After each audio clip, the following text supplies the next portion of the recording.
Hi everyone, welcome to the second student takeover with Ross and Emma from the Met Office. Hello, hello. So we'll just go through some introductions. I'm James and I'm second year digital design student at Brunel. I'm Tom. I'm a third year visual effects and motion design student at Brunel. I'm Pritti. I'm a third year student for digital design at Brunel University as well. And I mean, I've already said your names already, but Ross, Emma, do you want to introduce yourselves? Yeah, sorry, I didn't get the cue then. I was like just looking at it as I was watching it. Sorry. I'm Ross Middleham from the Met Office. I'm content and social lead, and I've got my colleague here, Emma. Thanks, Ross. Nice little handover. So I'm Emma. I go to Loughborough University and I study graphic communication and illustration at Loughborough, but I'm currently between my second and third year doing a placement year at Met Office. So I'm with them for a year, been here since last July and loving my time interning there. So yeah, that's me. And I was just wondering as well, because Tern Heads is obviously a multi-uni kind of student platform. If everyone wants to enter their uni course and what uni they're at and what year group they're in the chat, that would be great. And yeah, just as I'm sure you've seen on kind of social and stuff, it's a really kind of casual chat. So if you've got any questions about creative industry work and life or employability, just put them into the chat, or later on, if you want to just kind of unmute yourselves and ask Ross or Emma anything, feel free. Just really casual. As well, it seems like it's becoming quite a common thing for universities to offer a placement year. It feels like when I first joined uni, it was like quite a rarity, and I was quite surprised when I saw Brunel did it. And then now it seems like most universities are offering it as an option, which seems good. Be cool to know where you did your year in industry. Let us know in the chat. Or I can speak as well. Yeah, go for it. I'll speak. Hi. I did my year in industry at Eurostar. It's a travel company. That's cool. And yeah, I was on their content team in web content particularly. It was fun. Did you do, was that 2019 to 2020, like Yes. sort of academic year time? Yeah, it was. Oh, nice. So did you have half the year in studio and then or in the office and then half the year at home then, I'm guessing?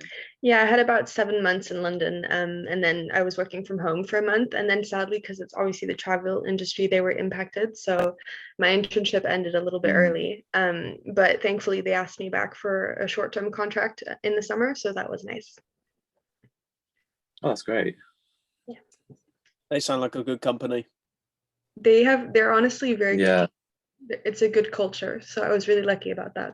Yeah, that's good. There are lots of places that wouldn't do that, that's for sure.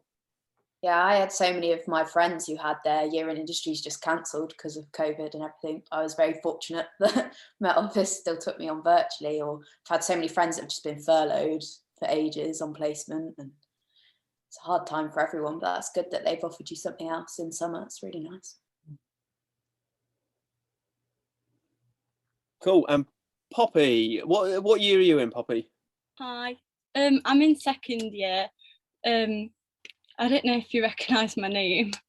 I do, yeah, totally. Cool. So, I didn't know what to expect. I thought I'd just join it, obviously.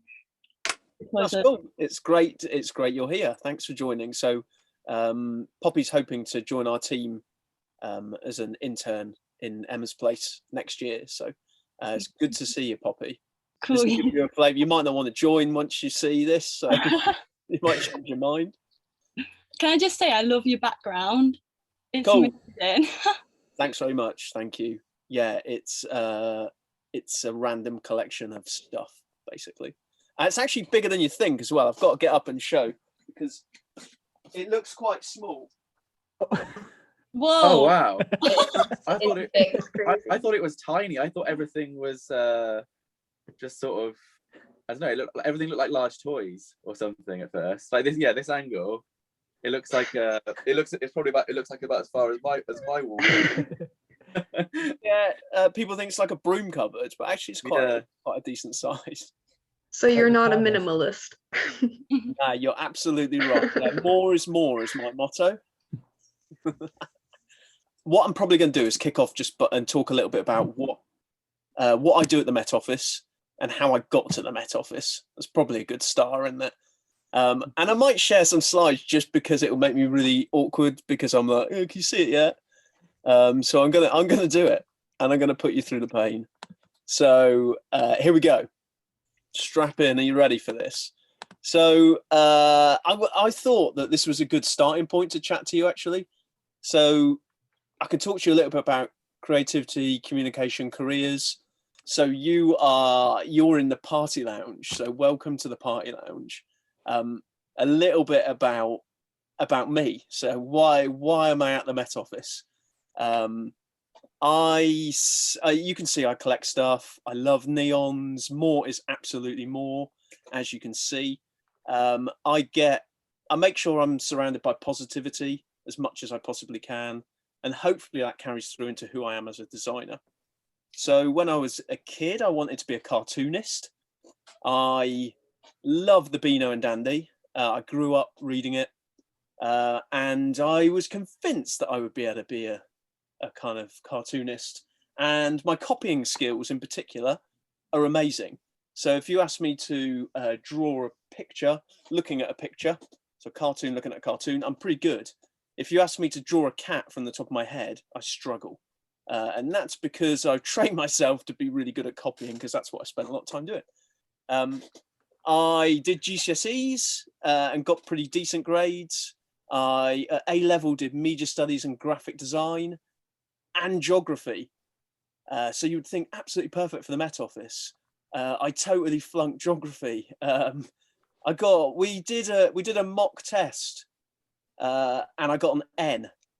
3 weeks later, we did another mock test, and it was the same test. And you heard the room go, "It's the same test."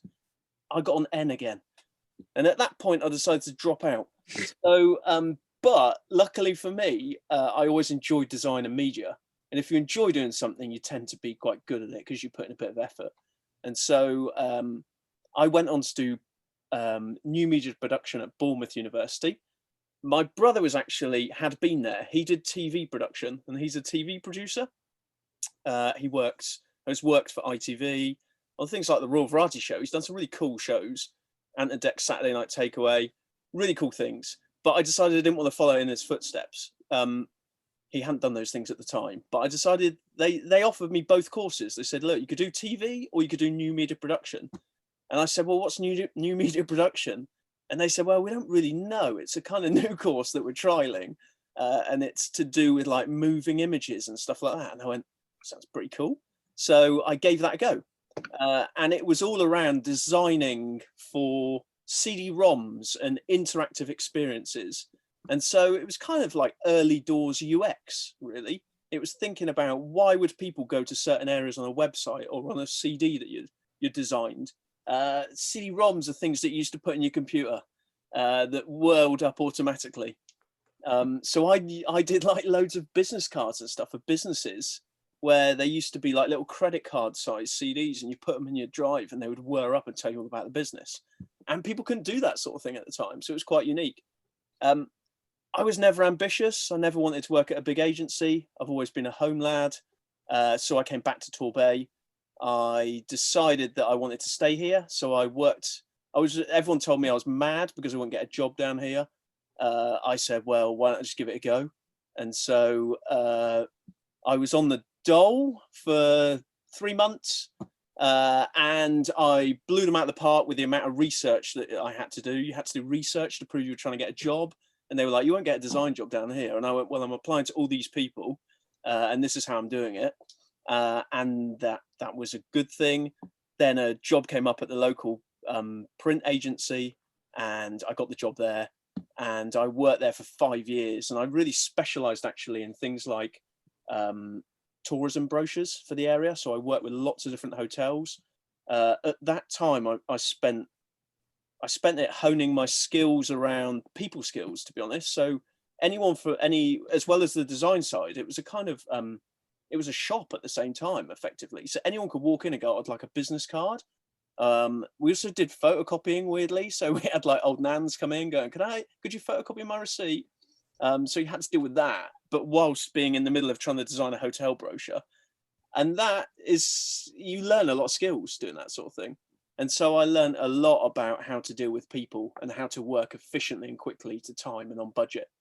I started to specialize in print, actually, and I almost became a really dedicated design for print, like a this is so technically boring, but working out PDFs so that they were ready for going on the printing press without wasting any money. And it sounds really boring because it is really boring, but it's technically really important because you save people quite a lot of money. But I decided not to do that because the Met Office advertised for a new media production person. And that was my degree. And I was like, wow, somebody's advertising something that I know about. It was an hour away in the car though. And I was like, oh, I don't drive. How am I going to get there? Doom and gloom. But I went for the interview anyway, and I got the job before actually I'd left their car park. They called me up and said, yeah, we want you. And I was like, oh, whoa, I didn't expect that. I took a full week that they allowed me to think about it, and then I just went for it. And I've been there for 12 years. Now I really probably am boring you, so I'm gonna stop for a second before I talk about what I've been doing at the Met Office. Has anyone got any questions?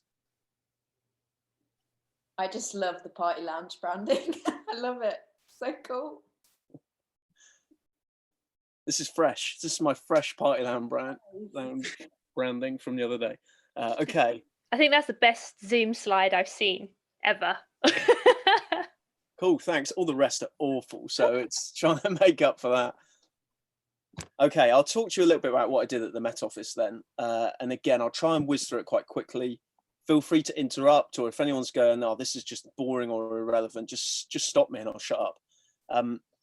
So at the Met Office, I joined as a new media production or new media producer.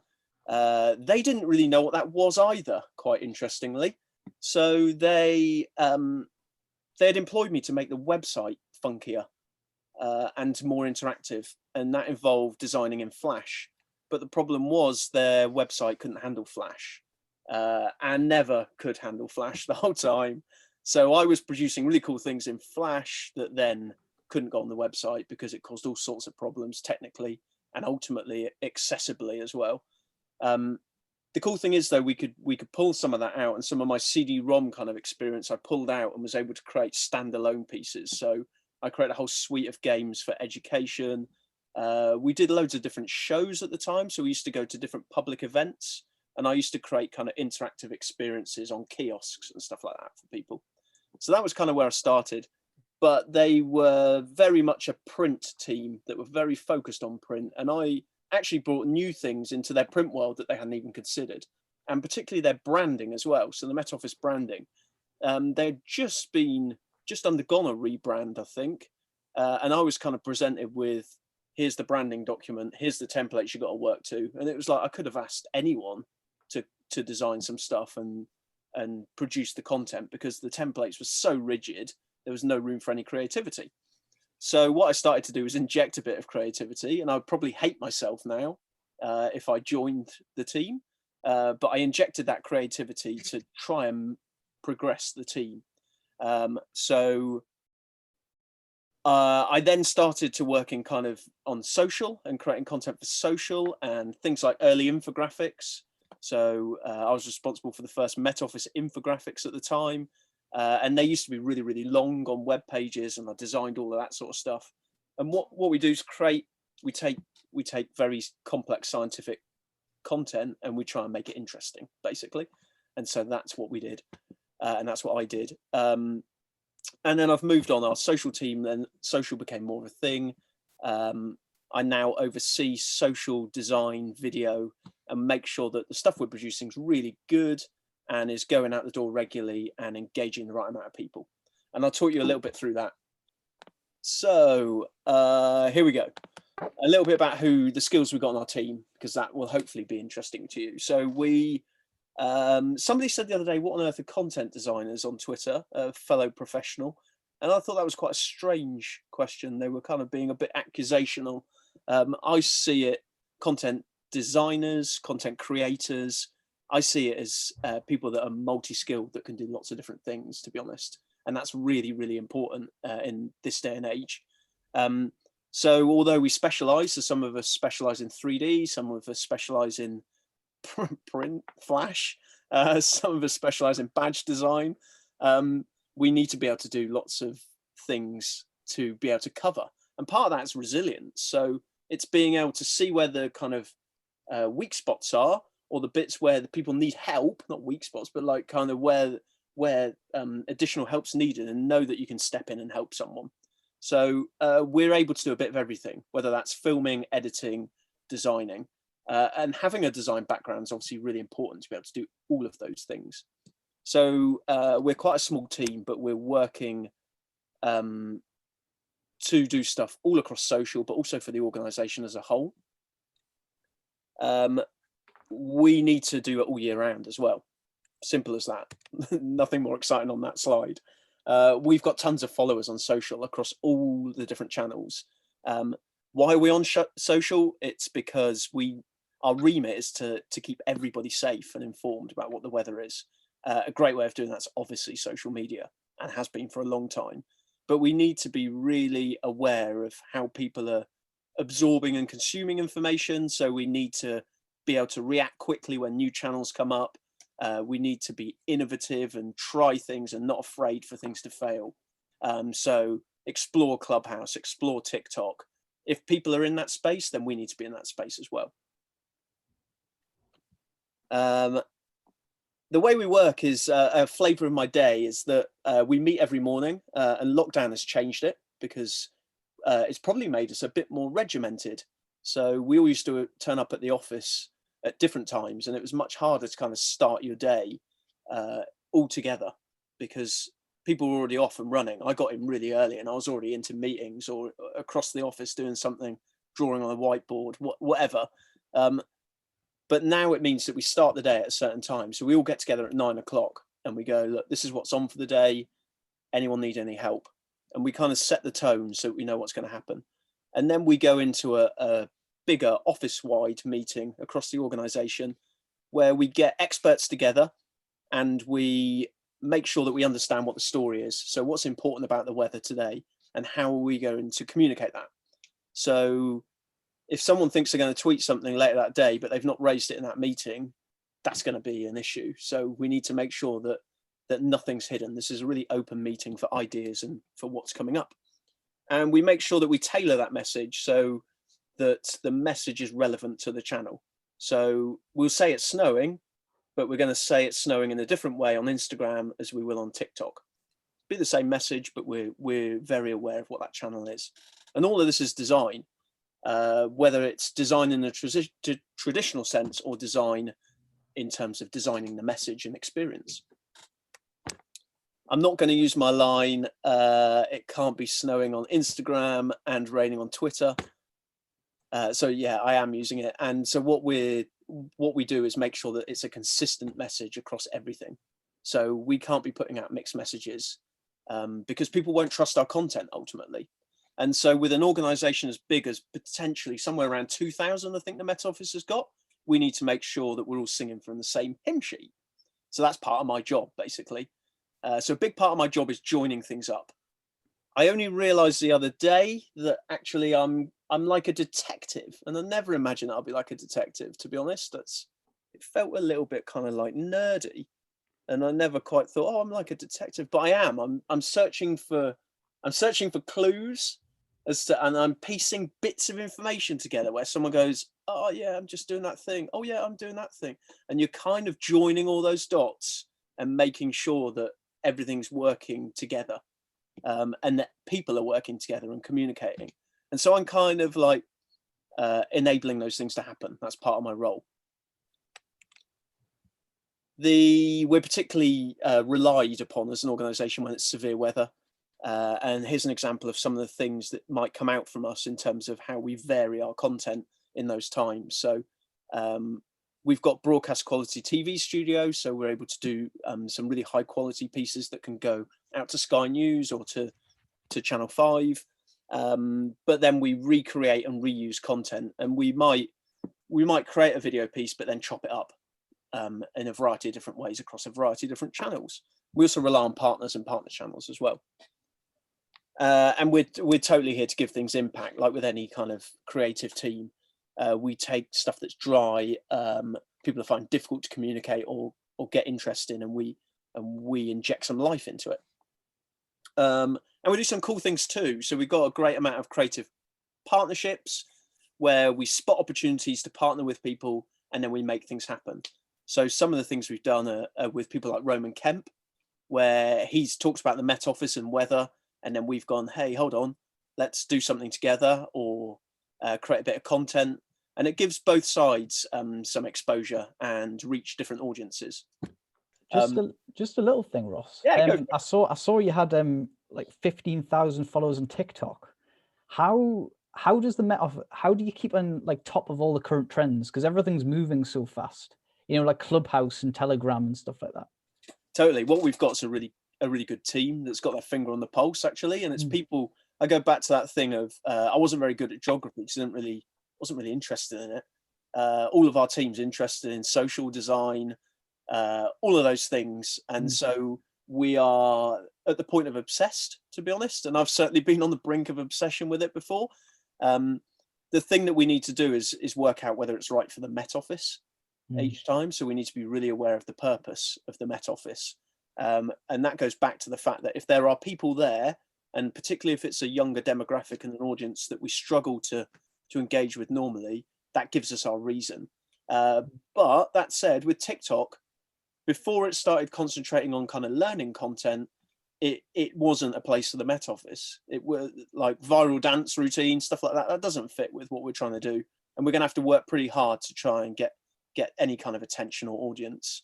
But the minute they started to align with kind of learning content was when we saw an opportunity, and we proactively contacted them and said, let's partner.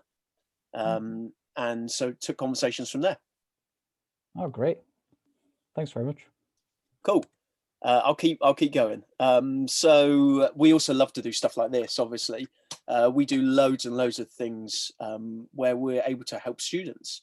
Selfishly, from the Met Office point of view, and it's a great sell into the Met Office to enable me to do this, it's that we're giving back to the community, obviously, but we're also able to suck up inspiration as a team, and we're able to get some insight as well. So what is it that students are looking at? How are they interacting with our content? What ideas have they got when they're faced with the problems that we have day to day?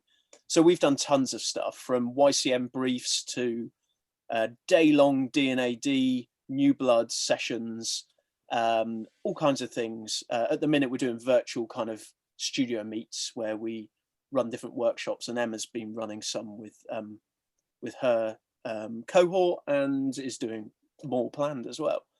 So yeah, we love to do this sort of stuff. We're not the only creative ones in the organization. Yeah, I've put this in because it's important. So it's arrogant to think that you're the only ones that are creative, that the creativity comes from the creative department. So you've got to realize that everyone's creative.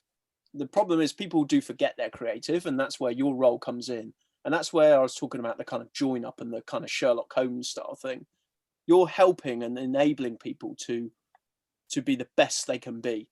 So some of these things are what you might associate with a designer, particularly the one in the middle. Making things look pretty is often what people say that we do. But it's all the other things around the outside that often don't get seen.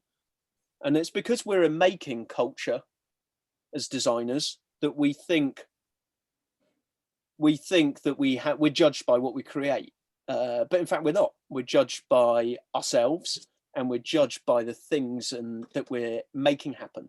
That's how I see it. So all of these things are really, really important. So you need to be able to work on all of those skills as well as the making things look pretty. So I always say there's tons and tons of people that are awesome at making things look pretty. I only say this, by the way, because I'm not that great at making things look pretty. So I say that there's loads of people that can make things pretty. There's less people that are able to do the kind of enabling and making stuff happen. And that's where I like to think that I fall into. So basically it's a way of making myself feel a bit more special. But there's serious point there. Design is obviously more than just the visuals. So ways that can happen, for example, at the Met Office, are helping to shape the strategy, like the strategy of the Met Office. What is our direction? Why are we here? And what do we want to do? And so I was lucky enough to get involved right at the start. So I didn't get given a kind of brief that said, hey, we've done a load of thinking, make this look pretty. They brought me in right from the start to work with a team from across the office to actually find out what the problems were, listen to our people, listen to our customers, and then begin to do the Sherlock Holmes piecing together to work out actually where's the clarity in all of this nonsense. And so my role was to try and bring that clarity to the confusion that was there. And so that meant that I was helping the exec team directly. So the most important people that are leading the Met Office had design at the heart of their strategic thinking, which is really important, I think, and probably doesn't get done enough. And it involved speaking to our staff, fact finding. It involved hard work, to be honest, and much more testing and than I realised it would be. So there were things. Suddenly, I wasn't designing things. There were things that were out of my comfort zone and that weren't quite as exciting as I was used to when I was interviewing the 80th person and having to type up their notes at that point. But the thing was, we were working as a team, bringing different skills to the table in order to join up all of those different bits and pieces. Ultimately, helping the exec show the exec how it all hung together so that we could all make decisions as a group. So that involved wordsmithing, it involved pictures, it involved running creative workshops, it involved all sorts of things. So eventually it turns into some coherent visual design that people know and love and recognize. But it's the design thinking that's gone into that's been the thing that's made the real impact and difference. And being involved right from the start means that the end quality of your designs are much better because they understand all of that meaning that's gone into it. So what a rubbish slide. So I tend to think of it in these 4 ways, and I couldn't think of another C. So I've got like clarity, so making sure that it's a clear message, making sure that you get what people are on about and that people and their considerations and needs are at the heart of your decisions. Definitely design and think about things and be aware where they're going to go. We do a lot of talks where people create things that look amazing, massive, but they look rubbish on a phone. So make sure you understand where they're going to go, and then make sure what you're doing is consistent, whether it be a visual look or your approach to something. Consistency, the key. So applying for jobs. So when I think about applying for jobs, it's different everywhere you're applying. I actually, so I'll talk about it from a Met Office point of view. But I think it runs true across lots of different people and lots of different organizations. I actually dug something out earlier as to when I started applying for jobs. So I signed up to recruiter agencies. I signed up for web alerts. I actually did a leaflet drop, like I was a special offer from a supermarket. I mean, blimey, no one employed me. And I posted stuff out to people, and I posted CD-ROMs out to people because that's what I knew I could do. But all along was what I tried to do was show my personality, I think, or try and have fun in what you're creating and sending out. And I dug out this horrendous little embarrassing thing that I'm going to wish that I never showed you. And I'm really pleased that I didn't find anything else.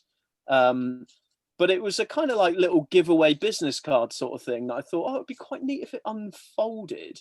And it might be something that people would leave on their desk. And like one side, it's got some stuff about me and some random pictures of me, bizarrely. And then on the other side, it's got some of the work that I did at that time. But that was my first start. But I think the essence of it was right. What I was trying to do was make an impression and make a good impression and show that I was an individual. So that was my starter. With the Met Office, when you're applying for a job, the job ad and the essential criteria in it is absolutely crucial. And this makes, I believe this speaks for most places. So I've put this as an example. So someone asked me the other day when I showed them this slide, do you have to know Python then to work in the design team? And I was like, oh my God. And they asked me like a really serious question about Python. And I was like, sorry, that's just an example. I don't know anything about Python. But that bit, those 6 points there, that's what they're looking for. We're looking for in this instance. So we will be looking for examples from you as to how you meet those criteria. So it's no good writing, I am an expert at Python. What we want to know is when did you display the fact that you're an expert at Python? So I've been doing Python for the last 10 years, in particular in a project where I led the project and I used Python to code everything. And I also taught an apprentice how to use Python at the same time. That kind of thing. Evidence is the absolute key. It's quite an unnatural way of writing, but you really have to big yourself up.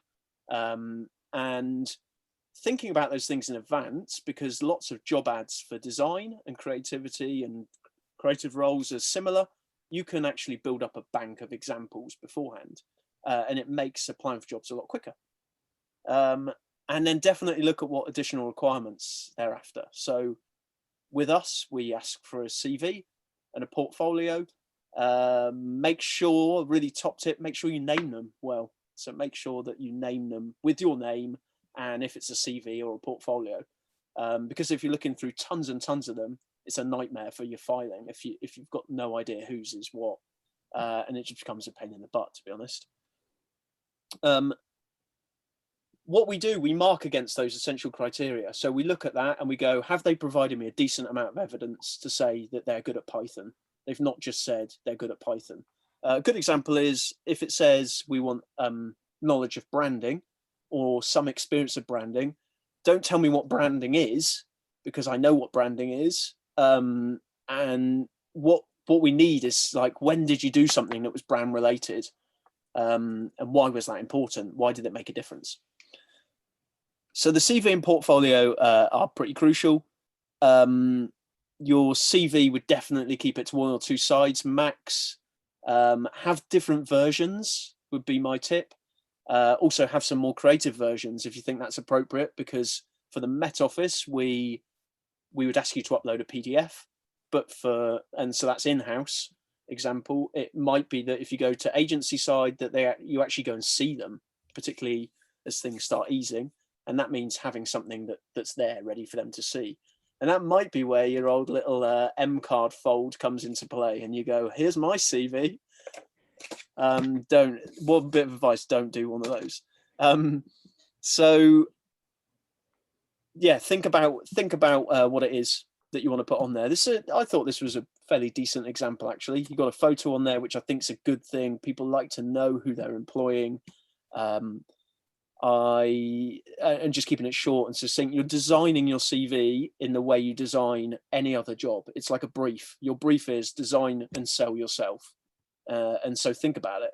Make things consistent as well visually. So if you've got a logo on your CV, make sure you've got a logo on your portfolio and carry that color scheme through.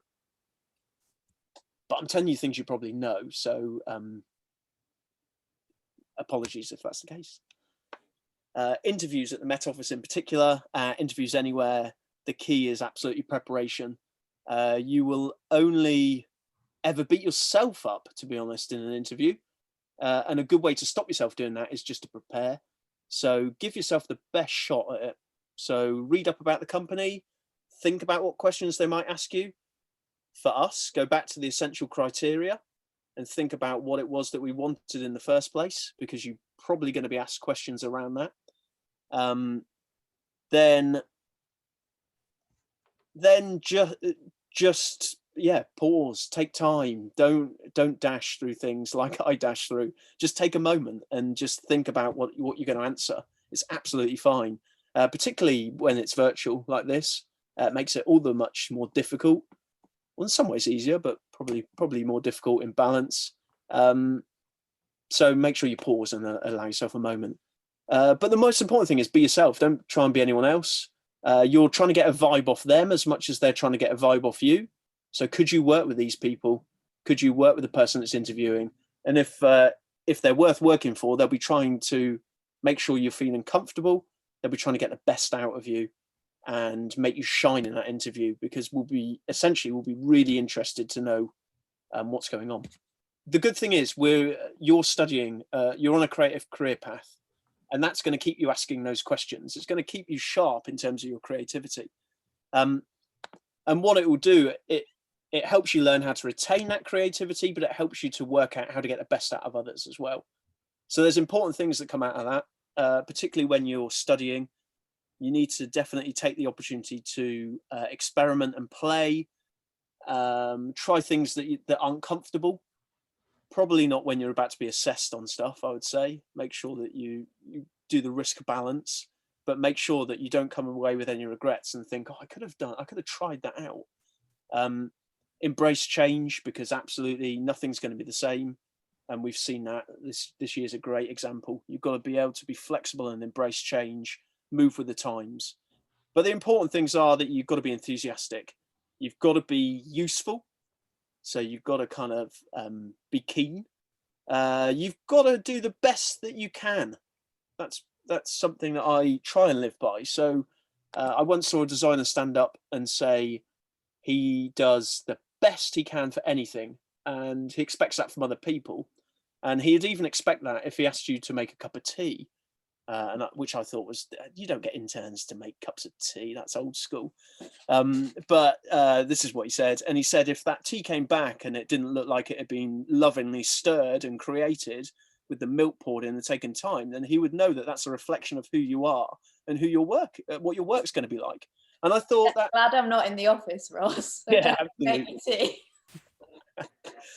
But it really resonated with me, because I think that's been drilled in me from being brought up, is to just try the best you can. That's all you can do. And I'm just going to finish with the line, and I'll hand over to you, Pritti. I think I've just got to remember what that line is. I've got it. Here it is, and I'm going to deliver it really well.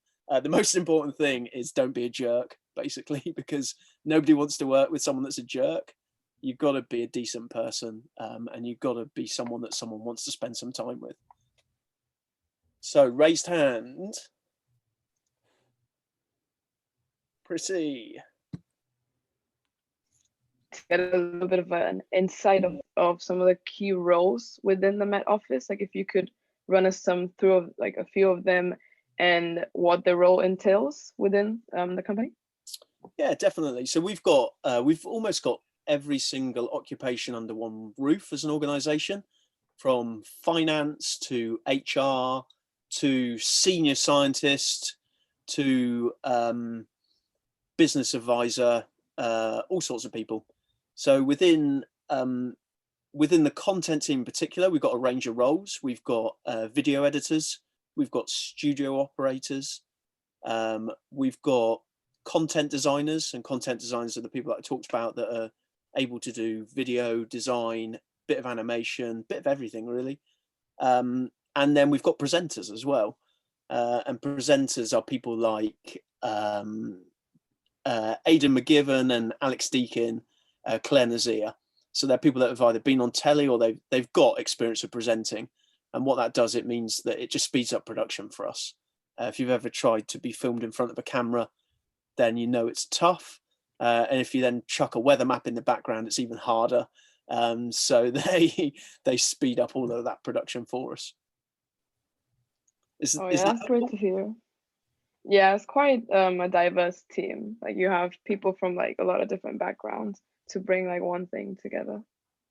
Definitely, yeah, absolutely. I'm really proud that the Met Office has retained its support with students. So like Emma said to start with, we have maintained our positions that we've been able to offer all through lockdown. So work experience, summer placements, Emma's on a year in industry with us as an intern.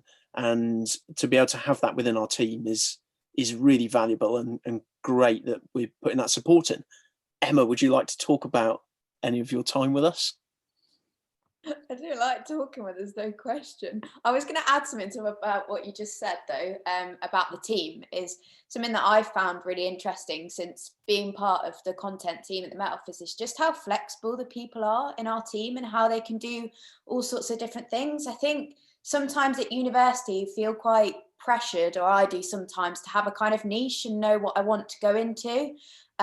Whereas I've always been someone who likes lots of different things and doesn't necessarily know, oh, I want to be a children's book illustrator. You know, like I sit next to some people at uni and they all really know what they want to do and are quite specific, whereas I'm kind of have my eggs sort of in different baskets. Like I like doing lots of different things, which is why the Met Office has been great for me, because it's allowed me to explore lots of different things and try out lots of new things, learn a lot about social and pick up some animation skills, which I didn't really have before. I've been developing those throughout my time there. And that's what's great about the team, is that everyone is really flexible and cross sort of disciplinary, if you like. So it's nice to kind of know that there are jobs out there that aren't just I am an animator or I am a children's book illustrator, which I think from my perspective was kind of something I was quite naive about and thought, oh God, I need to say I'm this kind of designer. Whereas I've kind of learned from this year that I can just be me and I can try lots of different things, and that's okay to still be like that. And there are actually jobs out there that are actually quite broad. That's just some insight probably from what I've learned. I don't know if you've got anything to add, Ross. No, that's good. Yeah, I feel like especially now as digital evolves and progresses so much, our roles cater to more things. Like you have designers learning animation, 3D, and all kinds of things. We also have a question in the chat. Emma, have you been working from home all year? Yes, I have. Oh, you have? I've met the team once. I was fortunate enough to get down, was it September time, when the restrictions kind of eased? So I got to meet the team once for just sort of for a meeting in the office when we're allowed to have a meeting sort of socially distanced. But everything from the Met Office has been, you know, sort of with following the guidelines of work from home if you can. But we've actually discussed it quite a lot, me and Ross, and we've realised that there's actually quite a lot more benefits that I might not even realise from working from home. Like his time has been a bit more available because he might normally be in meetings and be away. I've got the chance to just jump in random meetings virtually that I might not have been able to if we're in person. And I have really enjoyed my time, even though it's working from home. Obviously, I would have preferred to have been down in Exeter exploring the lovely Southwest, but I've saved a lot of money by being at home, living with my parents, and I have still had an amazing experience. I've been supported the whole way. We have regular meetings where I can ask questions, and it was really scary at first joining a place virtually, but I still feel like I've got to know people really well and still had a really good experience and learnt lots, really. I don't know if you've got any other questions based on that. I think Tom. I was going to ask Ross, like towards Emma, what was it about her portfolio or her as a creative that got her the job? That's awkward. No. Or maybe if you did Can I just leave the room now? I'm only messing. No, I think it's all of the things that I said actually in my talk. So her designs were great, and she showed great creativity in her portfolio. She showed experience of designing for social and different channels. She absolutely wasn't a jerk. So she came across really enthusiastic and interested, and her answers were superb. To be honest, you could see that she was really keen to work with us and learn from us, and would give us as much energy as she had. And she's been all of those things. You mentioned about her creating content for platforms. Would you say that was like quite an important thing of her graphic work, or her portfolio it wasn't just a pretty picture. It had weight and sort of a direction of where it would be seen, like a platform that it'd be aimed towards. Yeah, I think so. I think it showed kind of where things might end up. So it showed consideration for why stuff was being designed. And it showed examples of designs in context. So and some of the best people that we've interviewed in person have showed those designs on device, so that rather than going, here's my design that would look good on Facebook, they've gone, here it is on Facebook, and here's my phone, and you can see it, and you're left in no kind of two minds as to whether they've thought about where it's going and whether the font's going to work on there, or whether it will loop and you'll miss the message or any of that sort of stuff. They've considered all of those things, and that becomes very, very clear when you see something like that. I think something just to add from my perspective is just be honest. Like, I went through quite a few interviews trying to get a year in industry, and I got so hung up in some interviews about trying to say what I thought they wanted me to say, or trying to be who I thought they wanted me to be. And I learned throughout the process to just start being myself, and just when you do that, you relax, and then your personality comes through, and then you kind of seem a lot more genuine. Like, even with the Met Office, I remember it saying, oh, interested in animation. And I was like, oh God, I know there's so many people in my year that can animate and I can't really animate yet. But in the interview, I was just like, yeah, I've done a little bit and I am interested in it. But I didn't say I am really good at After Effects and just lie my way through it. And I think you kind of get a bit hung up sometimes in thinking about what they want you to say. And I just, from my experience of interviews, the ones where I felt I've performed the best is when I've just been honest and relaxed and just tried to be myself and just gauge the conversation and just see it more as a chat than an interview. And it's really hard to do because you get really nervous, and I was really nervous before all of my interviews that I've had throughout my time, like as a student. But I just really try be yourself. That's my main advice with things like that. Yeah. Ross, one quick thing before Pritti asked the question, was like, when it comes to the requirements that you sort of put out for any kind of job, whether it's an intern or a junior or whatever, would you say, like Emma said about how she didn't actually really have much experience in animation stuff and you may have wanted it, and would you say, obviously there are more things that are more kind of you definitely want, but some of the things are more of like a wish list, like you don't need to fit 100% of the specification? Is it more of a, like a 70%, and it's like, well, the rest we can kind of work with over the year that you're here with us or whatever? Oh yeah, definitely. Particularly with like, our adverts, I've probably talked about it quite formally actually. So we've got an essential criteria and a desirable criteria. So obviously we're looking for those things, but no one's ever going to match everything. So if you haven't got those things, then don't be afraid to apply anyway, would be my advice. If you think you want to work somewhere, then go for it. You've got absolutely nothing to lose. And it's going to be great experience regardless. And even if you decide you don't want to work there, you can always turn it down. And I've done that before. And there can't be much more awkward experiences than I've had when I've turned jobs down, that's for sure. But they're totally different stories. But I think having some passion projects in there. So you might not have loads of animation in your portfolio, and you might not have had the chance to do it on your course, but you might have looked at some kind of animators that you like or someone's style that you like, and you might have had a go in Photoshop, and even just to be able to talk about the fact that I had to go at animating a GIF and it didn't turn out great. I'd love to know a bit more and do a bit more 3D, but it just shows that you're interested in it and have got passion's a funny word, isn't it? But that you've got some enthusiasm towards the subject that you're talking about, because that comes across definitely.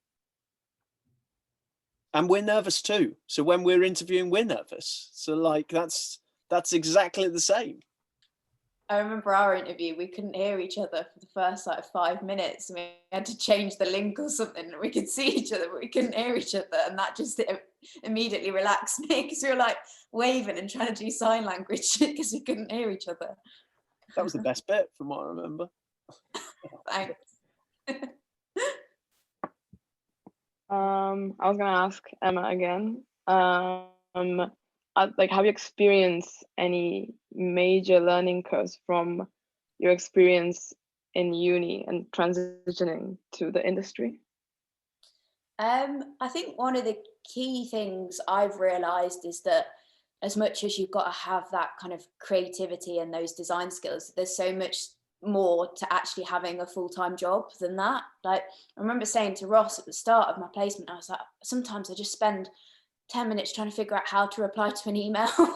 And I was quite kind of laughed about it at the time. And now like I'll just kind of reply and not really think about it. It sounds really stupid and a bit daft, but I've never had a job where I've had to reply to emails of different sorts of people and knowing the kind of tone of an email and things like that. It's just all those extra kind of personal skills that you pick up by working for a company for that long, whether that's your communication skills, your ability to lead meetings or run projects, rather than, I've been fortunate to work alongside Mark, who's one of our animators, and almost sort of do a bit of art directing and kind of saying, oh, could you do this? And it's that side of things that I've loved and wouldn't have necessarily realized was so vital at university, because you spend so much time at university trying to pick up, you know, the Adobe suite of skills, rather than necessarily your sort of communication skills, being able to talk to different types of people, because everyone's different and you have to realize how you might communicate differently with different people. So it's really that communication, leadership, all those sort of extra skills that you kind of need to have in any kind of job. Yeah, I definitely agree. Like you need to learn how to manage your time, communicate efficiently, be able to give a brief. Like there's so many skills that entail the design job. A lot of it's confidence as well, I think, but that just kind of comes with time. I found that I'm a lot more confident now than I was when I first started, and it's just having that belief in yourself and just no question's a stupid question and all that stuff, and just accepting that you are at the start of your career and you've just got to keep trying to embrace every opportunity that you can. Yeah, I feel like a lot of times there's that pressure of, oh, I was given the job and now I need to perform at 100, and you kind of forget that you're there to learn. So it's okay if you make mistakes, like just learn how to do it better next time. Definitely. And I think Poppy has a question. Hello. Can I ask Emma a question? What was like, do you have like a certain project that you like really loved, or like you got to work with people that you wouldn't have ever thought that you'd get to work with? Or it's a good question. It's a good question. I'm just trying to think of which project to choose, because I've been fortunate to work on some pretty cool stuff, and I've really enjoyed lots of different jobs that I've been able to work on.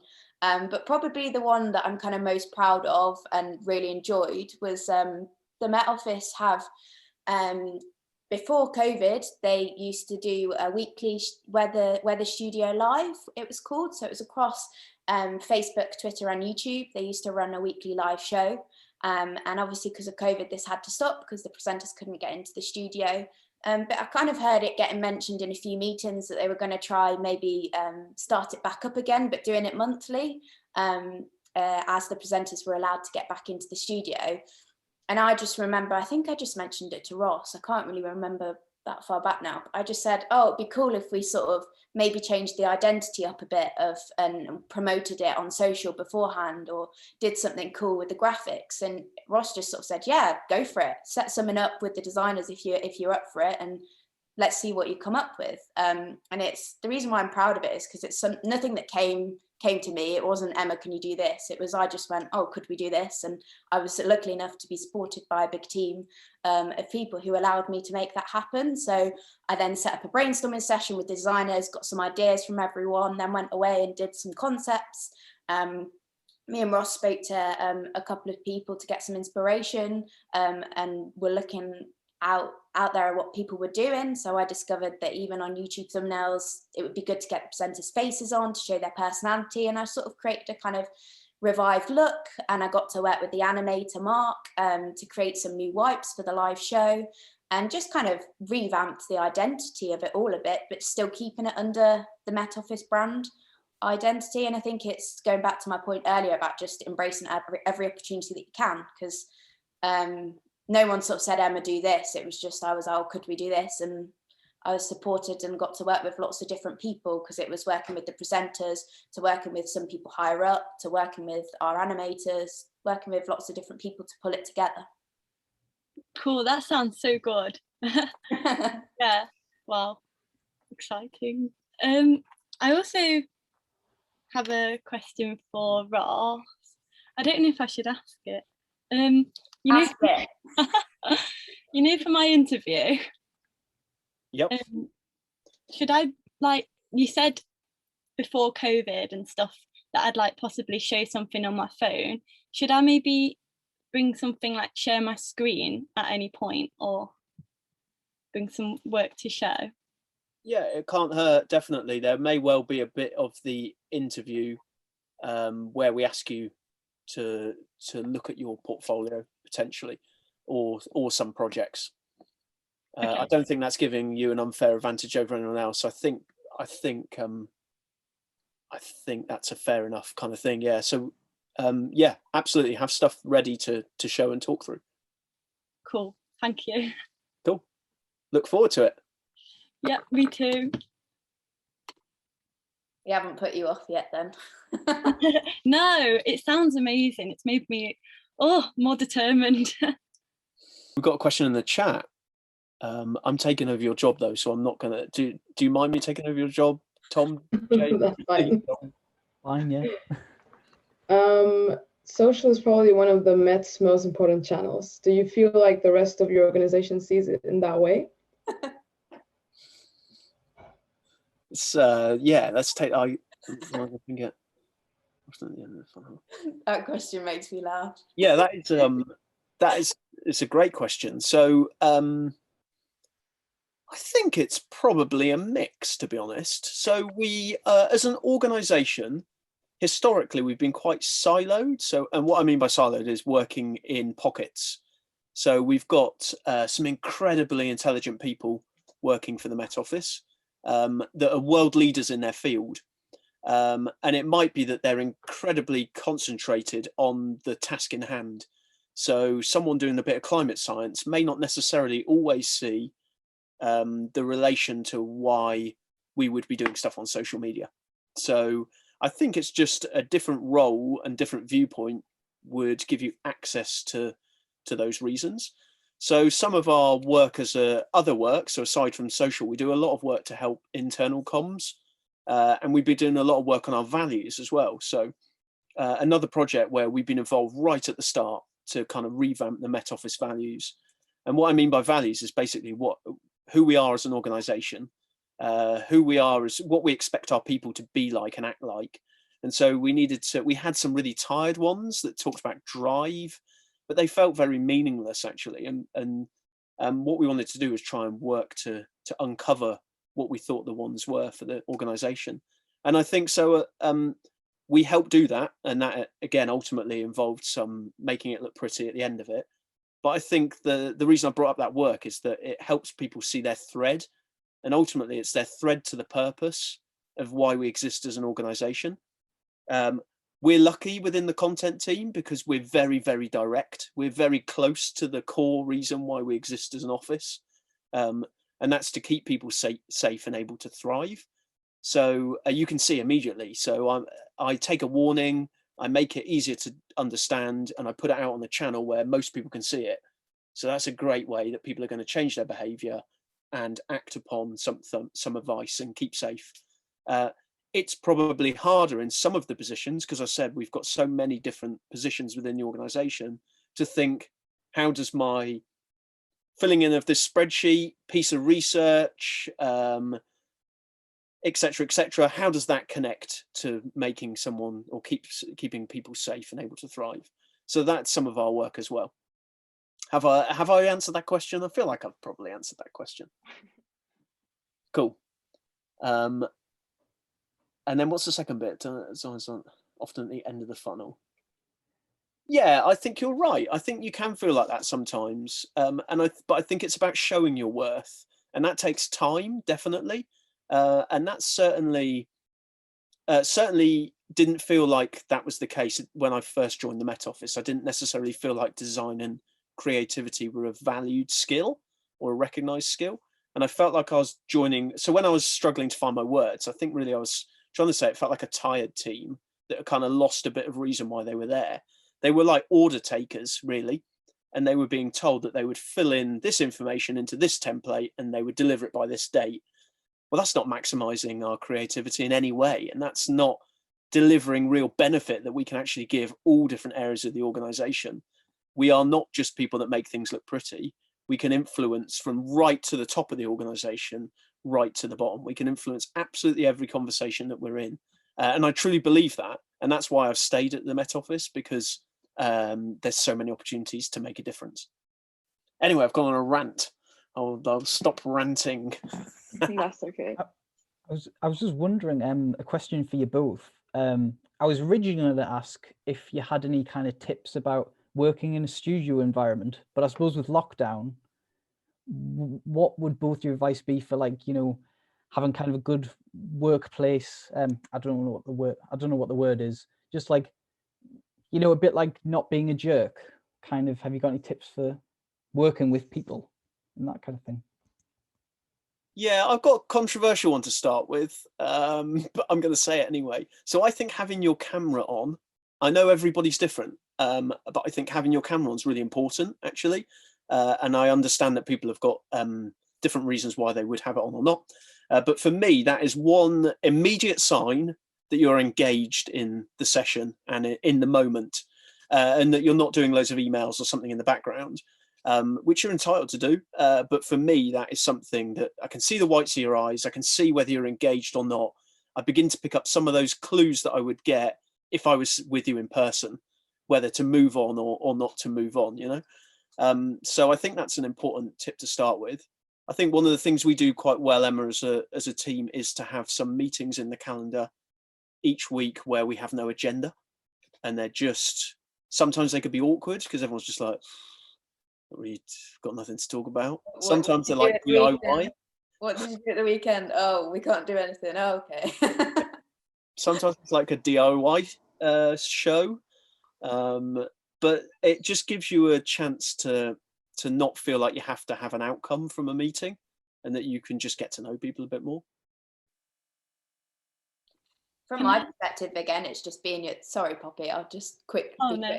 It's just about being yourself again, and just not being afraid to message people and ask people for help. I think that's one thing, joining an organization virtually, it's something you kind of missed out on, just being able to pop over someone's shoulder or grabbing a coffee and just ask a question. But I think it's just being accepting that even though you're virtual, you can still do that. Just if anyone has an internship where they are joining virtually, is just not be afraid to drop them a message. And the Met Office have been great, particularly Ross has been amazing with that, because I always feel like I can just reach out to them. But I think it's just not feeling like you are just in your bedroom at your desk just by yourself, and realizing you are actually working as part of a team still, even though you're kind of in your own room, because it's quite strange being virtual and not just seeing people all the time, which is why, like Ross said, we have a lot of these catch-ups as a team, which have been great. And then I think just not being afraid to raise it if you are feeling uncomfortable or something's not quite working for you. Yeah, I think that goes whether it's virtually or in person. You either raise it to your line manager or critical friend, or just get a bit of advice, because you only stew on it and things become worse. So it's all about the organisation and the people around you wanting the best from you as a person. So to get that, you need to be quite open as well as to how you work. Oh, that's ace to hear. Thank you both very much. Cheers. No problem. Poppy. Yeah, sorry. No, I was just saying that's so good to hear, because like one of the main things that I've really missed is like just having these little like accidental conversations that you have when you're in person. Like the fact that like when you speak on a Zoom call, you're speaking to everybody. You can't really, it's harder to form those like friendships and stuff and like get to know people if the only time you get to speak to each other is work, and then you finish that call and you're sat on your own in your room. So yeah, I love that you do that. Yeah, you've got to make time to make it happen, I think. So that's what we've done. Obviously, Emma, we make time to talk to you, and then eventually it becomes natural. You know what I mean? Like, why did that sound so weird? Right, did it? Sounded like a little bit forced. All right, I'll cancel our meeting next week then. No, but I guess you could just go day to day, and people no doubt do go day to day with just going, oh, what's my next meeting in the calendar? But you need to proactively go out your way to go, no, actually, I'm going to have a catch up with that person, or I'm going to chat to that person and make sure they're all right. And that doesn't have to be people in your team. There's some big benefits of it being virtual. You can now go, actually, someone in a totally different team, I'm going to check that they're all right. Or I'm going to check that someone in a totally different organization is okay and get a bit of inspiration from them and check that they're doing okay. Or I'm going to have this really forced meeting with Emma because I've said that. Amazing. Thank you so much, guys. I realise we've run over the hour, so I'll just give the opportunity to tap out if you want to. But no, I think it's been really, really great. So yeah, lots and lots of takeaways from that. And it's been so cool to have Ross and Emma kind of getting the two different perspectives on what's going on in the working world at the moment. Yeah, I guess if you have any more questions, I will be sending this recording round on the email list, and it will be going up onto the Tern Heads YouTube channel as well. So if you have any other comments or questions, then please do add it on there, and yeah, we'll get back to you. So yeah, I hope this has been helpful for everybody. Thank you so much to our hosts, James, Tom and Pritti, and again to Ross and Emma. The next student takeover will actually be on the 27th of April, so 2 Tuesdays time, at 6 o'clock again, and that will be with India and Anushka, who are the founders of Fresh Meat, and they work full-time in the advertising industry, and they actually graduated from illustration, so it'll be a kind of a good kind of wobbly career path chat, I think, for people. Bit of freelancing in there versus agency work as well. So yeah, do tell your friends, please spread the word for Tern Heads, and let everybody know that this kind of resource is here for you know, junior creatives and things. And yeah, thanks so much to everybody for joining us today.